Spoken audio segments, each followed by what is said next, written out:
जो रात आया नाना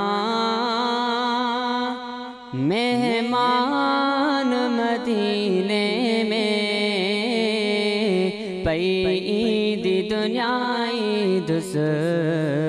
वरीमान मदीने में पई ईद दुनियाई दुस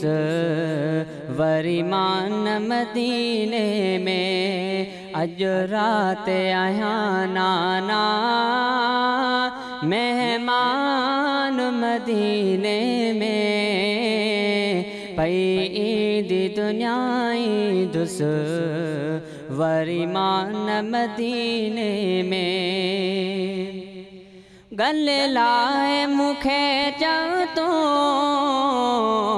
वन तो खे इजाज़त या हा हा हा गले लाए मुखे चवतो वन तो खे इजाज़त या अज तुझे नवासे जी ये आखिरी ज़ियारत या बधी पंहिंजो रखियो मूं सामान मदीने में पई ईद दुनियाई दुस वरीमान मदीने में तो गुंबद खज़रा जी मामाण्या रात प्यो हा हा हा तो गुंबद खज़रा जी मामाण्या रात प्यो थी मुसाफिर मां बे मिठा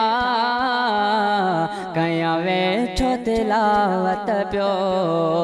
बुध मुझो न बुधंदे वरी कुरान मदीने में पई ईद दुनियाई दुस वरीमान मदीने में अधा रात थी दसराही उठण ते नान चढ़ी हा हा हा अधा रात थी दसराही उठण ते नान चढ़ी नई ताला वेल खे तहजुद जी नमाज़ पढ़ी ॿुधंदुसि न फजर जी मां आज़ान मदीने में पई ईद दुनियाई दुस वरीमान मदीने में तुझे शहर में बचण जी शादी मां कराया हा हा हा तुझे शहर में बचड़ जी शादी मां कराया कासिम अकबर खे मोड़ गाना बे पाराया पूरी ही उम्मीद मुझी थी कान मदीने में पई ईद दुनियाई दुस वरीमान मदीने में कजा दुआत वनी दिल पर इम्तिहान में पास थिया हा हा हा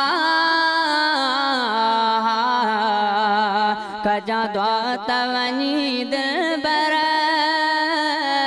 इम्तिहान में पास थिया तुझे दीन ताय से घर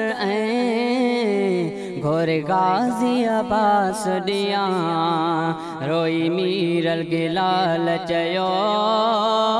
सुल्तान मदीने में पई ईदी दुनियाई दुस वरीमान मदीने में। अज रात आया नाना मेहमान मदीने में। पई ईदी दुनियाई दुस वरीमान मदीने में।